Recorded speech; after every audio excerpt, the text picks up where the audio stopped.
Hello everyone. Today we'll talk about the derivative of inverse trigonometric functions like derivative of inverse trigonometric functions. Right. Okay, here let's start with the derivative of arc sine x. Like here at that point, I would like to introduce you a new method actually. Just give me a second. I would like to introduce you a new method to find the derivative of inverse trigonometric functions, and that almost works for all of these functions, okay? Then let's start with the derivative of arc sine x. Okay. Sorry about it. Like y is equal to arc sine x. Okay, this is our function. How should we find the derivative? I mean, here our y is also depends on x. It is like that, right? So what if we take the composition of these functions with sine x for both sides, like sine y and sine arc sine x. Here you see the logic. Sine and arc sine x, they're the inverse functions of each other. So what should we get? Like sine y is equal to x, right? Then again, we can continue by taking derivative of both sides, like d over dx of sine y and d over dx of x. What do we get? Like cos y times y prime is equal to 1, right? Here, y prime is what we want to get, right? Like the derivative of arc sine x, because we defined y as the arc sine x function. So what we need is to find y prime 1 over cos y. But what is cos y here? I mean, as you see from that step, sine y is equal to x, right? So we can draw a triangle, like a right triangle. So we can say that sine y, here is the y angle, sine y is equal to x, right?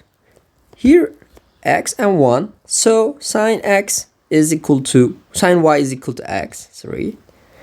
And here for this side we get square root of 1 minus x squared. So what is cos y? Here cos y is equal to square root of 1 minus x squared.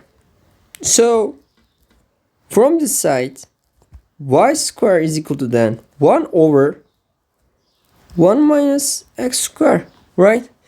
So what did we get? Like the derivative of arc sine x is equal to square root 1 over square root of 1 minus x squared. How did you find that method? So please try to apply this method for the function, like here if we say 1.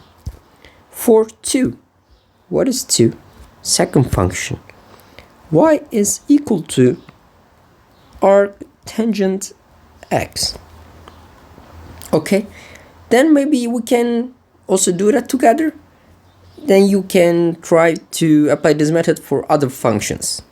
Okay, so let's try to find the derivative of arc tangent x function. So let's start again with by taking the composition of these functions with tangent x. So what do we get? Look, tangent x. Sorry, I think this one, tangent x composition. So what do we get? Tangent y is equal to x, right? So again, we can continue by taking derivative of both sides with respect to x. Here is our y, it depends on x. And d over dx of x. So what do we get?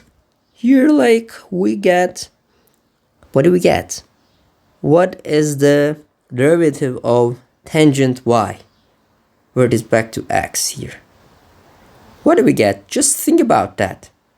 How can we get it? I think secant square y times y prime, right?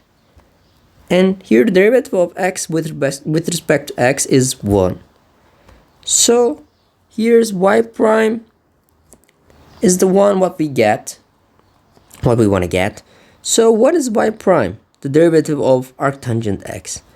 1 over secant square y, right? Okay, great. So to find the y prime, we need to find the secant square y. What is secant square y actually? Here, what we found is tangent y is equal to x, right? So just draw a right triangle again. Here it is y. Tangent y is equal to x, like this one. 1 plus x squared. So, what is secant square y? Secant square y.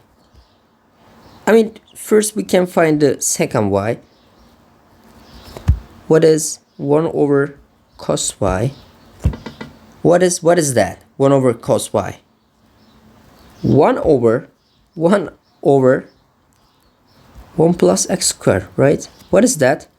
1 plus square root of 1 plus x squared, right? I mean, again, I can draw it. Okay, here it is, okay. So what is secant square y? It is equal to 1 plus x squared, right? So what we need to find is y prime is equal to 1 over secant square y. But here we got secant square y. What was that? 1 over